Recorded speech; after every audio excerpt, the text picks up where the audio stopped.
Hi, this is Scott Garibay, and today I'm going to be talking about Rangers of the Shadow Deep. And Rangers of the Shadow Deep is a brand new miniatures battle game by Joseph A. McCullough. All right, so let's talk about it, and this is my review of the game. All right, so I purchased Rangers of the Shadow Deep through Drive-Thru RPG as a PDF. And to my knowledge, that's pretty much the only way to get it. I haven't really seen this in any FLGSs. It's essentially a small press product in some ways. Okay, it's definitely made by a smaller company. All right. So what exactly is Rangers of the Shadow Deep by Joseph A. McCullough? Well, it is a cooperative miniatures game that is miniature agnostic. Okay, now there's a lot there, so let's unpack each one of those. So it's a cooperative game. So it's a cooperative miniatures battle game that is miniatures agnostic, that puts Dungeons and Dragons level detail into the character of your primary fighting miniature. Okay, all right. So let's break out all three of those. So cooperative miniatures battle game, very, very unique. Not a ton like it, right? Because when you're talking about War Machine, when you're talking about Warhammer 40K, when you're talking about Warhammer Age of Sigmar, all of those are they're non-cooperative. They are competitive, right? So most also Frostgrave. By the way, Joseph A. McCullough created Frostgrave, which is a very similar. It's another game that a miniatures battle game that is miniatures agnostic, and we'll get to that in a minute, that part. But the fact that it's cooperative is quite unique. There aren't a lot of miniatures battle games that are cooperative. Most are competitive. Okay, all right. So the next part, it is miniatures agnostic. This is absolutely fascinating to me. This is my absolute favorite part of Joseph A. McCullough's work. Okay, so both Frostgrave and Rangers of the Shadow Deep are miniatures agnostic. Miniatures agnostic means the game is written at the base level to allow any miniature you want to bring to the table. You can even use representative objects. So you could use dice to represent monsters. You could make up your own little cardboard standees. You could use Dungeons and Dragons miniatures that you already own. You could go out and buy bones. Whatever it is, right? This is really, really a big deal when it comes to miniatures games, right? And the reason why is, again, War Machine and Warhammer Age of Sigmar. So those are both fantasy games. By the way, Rangers of the Shadow Deep has a low fantasy setting, a pretty generic low fantasy setting that very much matches exactly what Tolkien put forward. Okay, matches what Game of Thrones is putting forward. That type of fantasy setting. Okay. But the idea that it's miniatures agnostic is incredibly important, and the reason why is Warhammer Age of Sigmar, when they create models, right? When they do the design for how the units fit together, how the Dominion, like the destruction, the Order armies versus the Chaos armies, right? Into that game design goes a ton of commercial compelling. Okay, compulsion, a ton of commercial compulsion, right? So when you are thinking about selling miniatures, you can darn well bet that is going to show up in your game design, right? And it's going to impact what you want to sell to your customers, and you're going to design the game in a way that is going to compel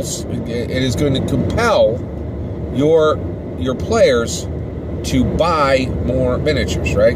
Whereas when you go miniatures agnostic, okay, you're focusing purely on design, right? At that point, you have changed it over and you're like, let's really focus on the design elements, and let's make a game that has sound game design, sound rules, and those rules can really be free of commercial compulsion.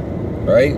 That is absolutely fascinating. And Joseph A. McCullough has gone farther down this road than any miniatures battle designer ever. ever. And I'm a huge fan of this, right? Because I love miniatures, but they are outrageously expensive, right?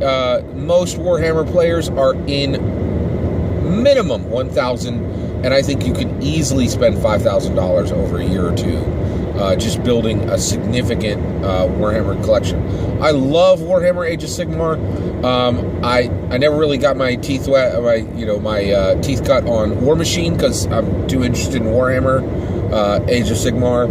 And the reality is, great game, outrageously expensive. Okay, and so Joseph A. McCullough's work really makes playing miniatures a lot, in my opinion, more fun because you can create more armies, right? You can create more armies much, much cheaper, right? And that's incredible. It's really super fun.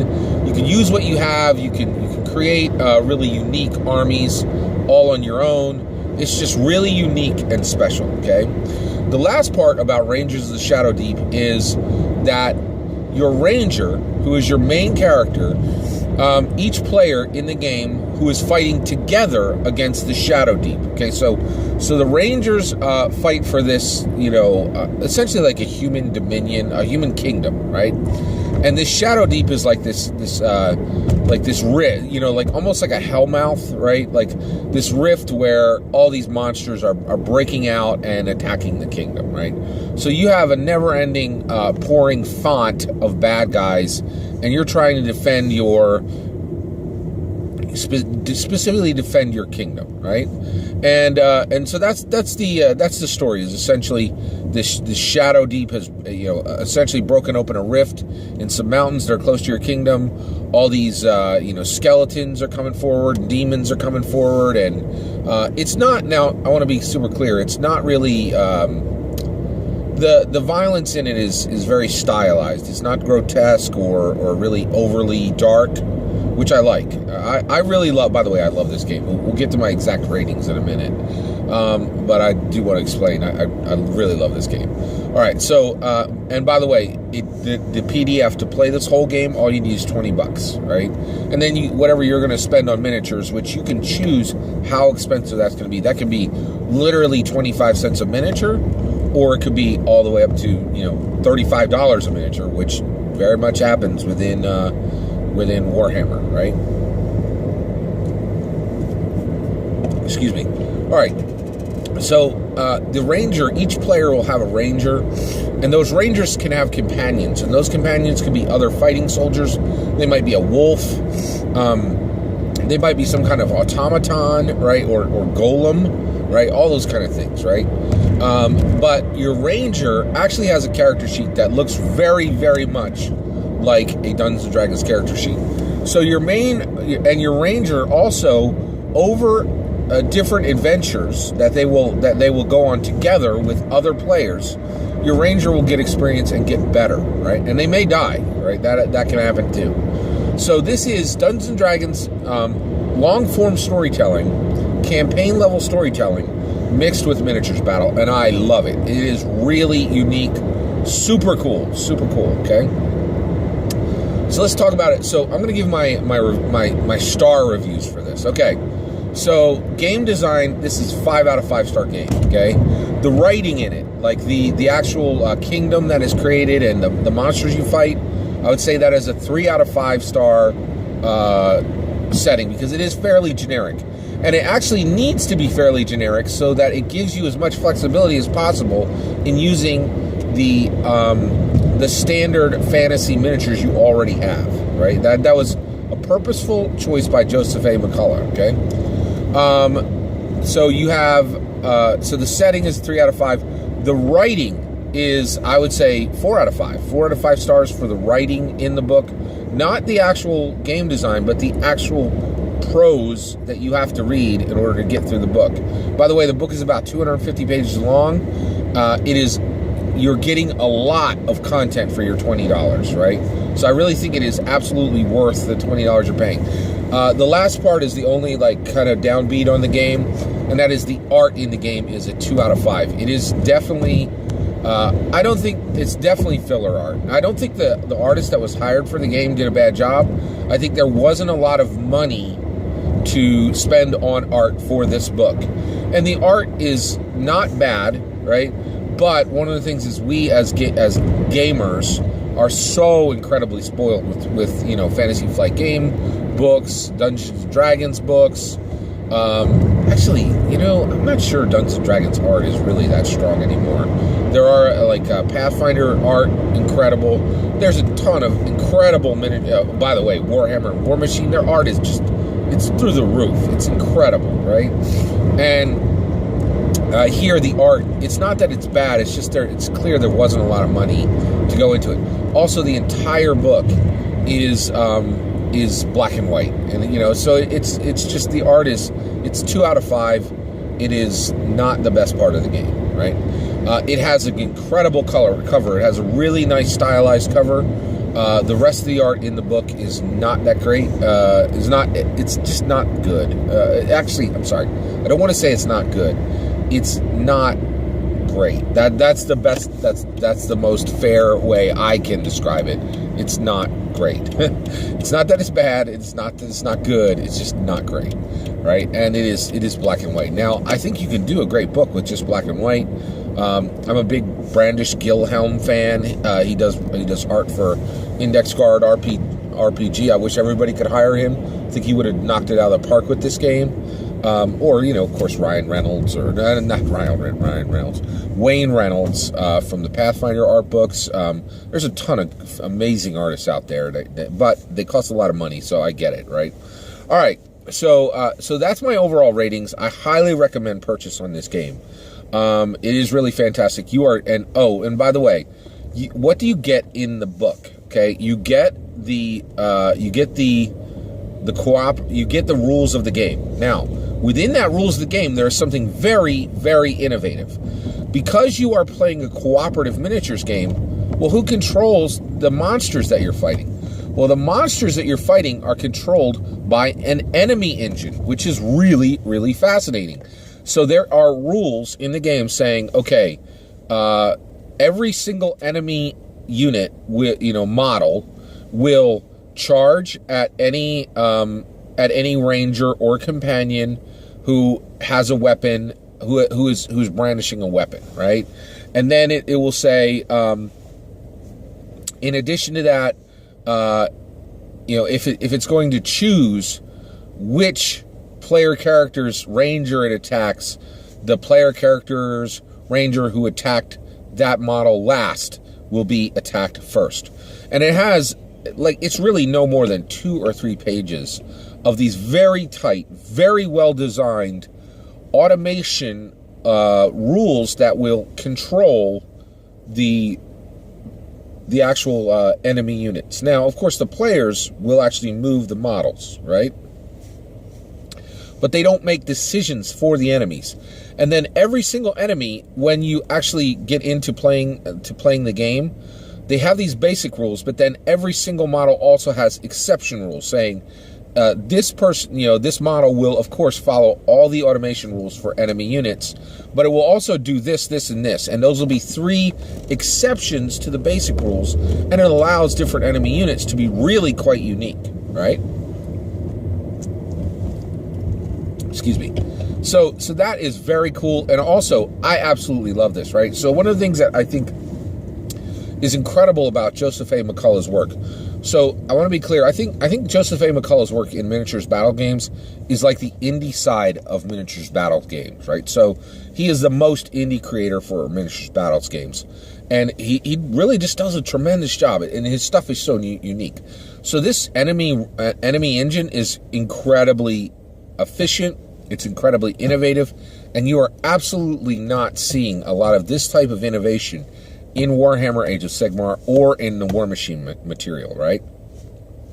And the reason why is those other games have really, really set fan bases.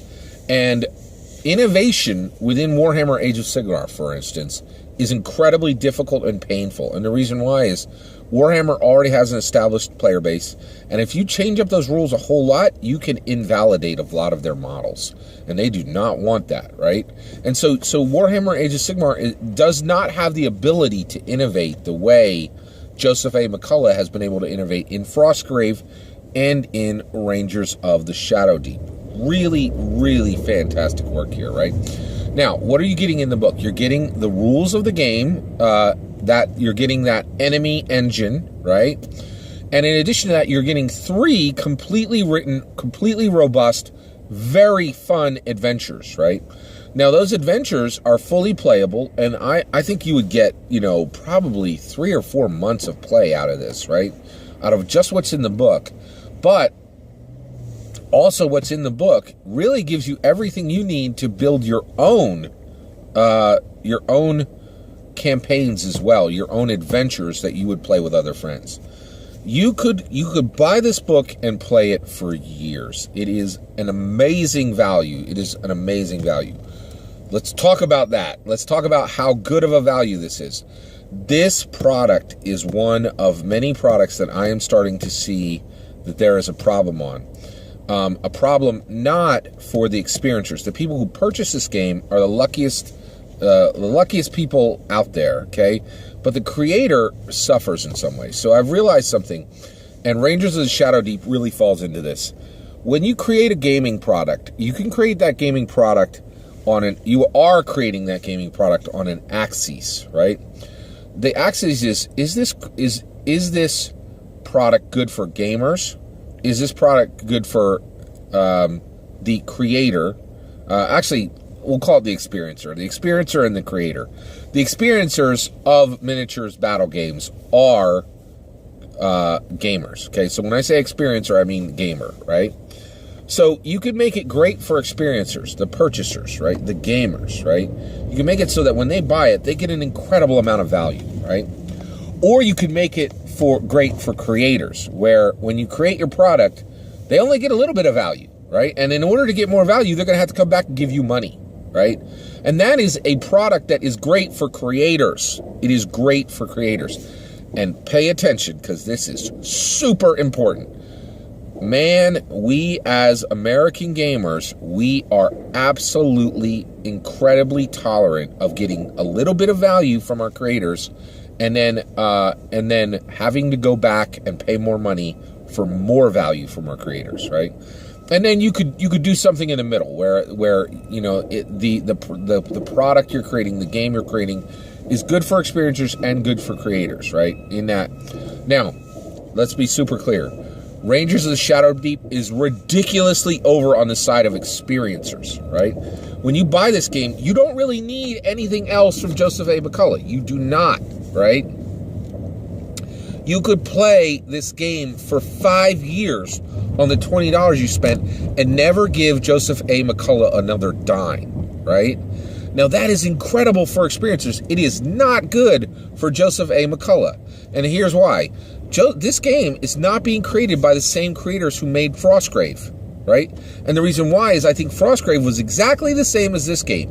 Incredible value for the experiencer, not a great product for the creator, because you are not incenting that buyer to come back to you with dollars in hand, right? Now, clearly, okay, I'm on the experiencer side, right? I love this. I love getting games where I'm putting $20 down and I'm getting 5 years of play, right? But I have to really admit, looking at Magic the Gathering, looking even at Dungeons & Dragons, right? These games are much, much, much better than what Joseph A. McCullough is doing in giving you some value and getting you ready to come back to pay more money, right? Now, I will say, actually, I don't think I want to dump Dungeons & Dragons onto that list. I think Dungeons & Dragons has incredibly high experience value, and they're not demanding you to they're not really building anything into that game for you to give them more money, right? But here's the thing, and I can't get past this, and I see it so clearly with Rangers of the Shadow Deep, that there are players, man, are there players, and there's just tons of them. I think there's more than one who desperately want to continuously, frequently give their creators money. They don't even feel right if they can't be giving creators money for new product, right? And really, American purchasers, American experiencers, American gamers are not thankful for games that are giving them incredible value and not inviting them to spend money very, very quickly, right? and very, very frequently. And man, is that broken, because the reality is Rangers of the Shadow Deep is just an amazing value. I think it's a far better value than you would get for purchasing anything in the Warhammer Age of Sigmar sphere, right? But the reality is people are not flocking to it. Only a very few people, I think, and that's the issue. Is I think maybe where we're landing with all this is products for wise people, right? If you create a product for a wise person, you are going to have an incredibly small market, because most people aren't wise.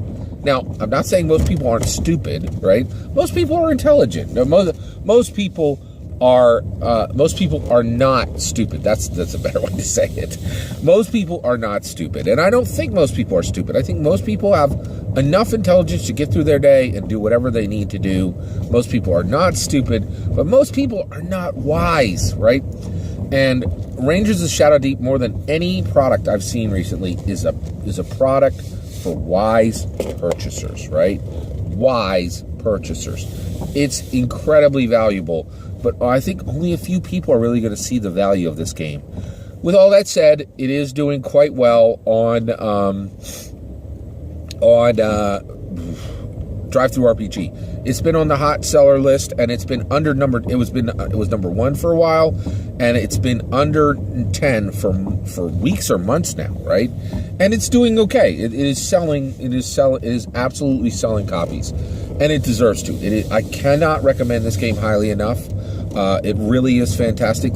Check it out. Give it a run. And if you play Rangers of the Shadow Deep, let me know. I'd love to know your experience. Tell me right here below in the comments. Also, I'd love to hear your experience with Miniatures Battles games. So how about you? What have you done with Miniatures Battle games? Do you play Warhammer Age of Sigmar? Have you tried Frostgrave? And what's your experience with those games? Thank you very much for listening today. Also, please consider liking and subscribing, and have a wonderful day.